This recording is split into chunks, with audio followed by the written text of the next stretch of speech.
जोड़ना पड़ता।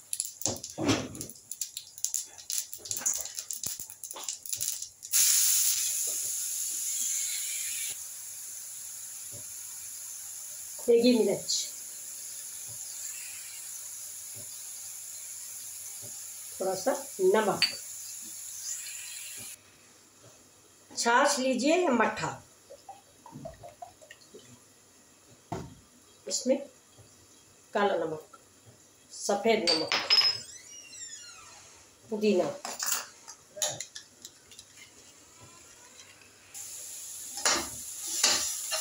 अब इसको गैस बंद करके ठंडा होने दें।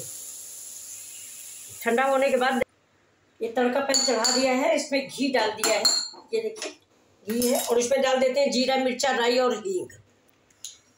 तड़का रेडी है।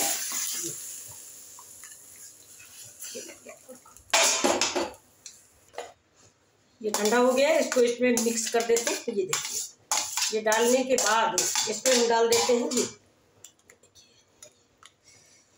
ये रायता रेडी, इसके ऊपर डाल दिया पुदीना और जीरा।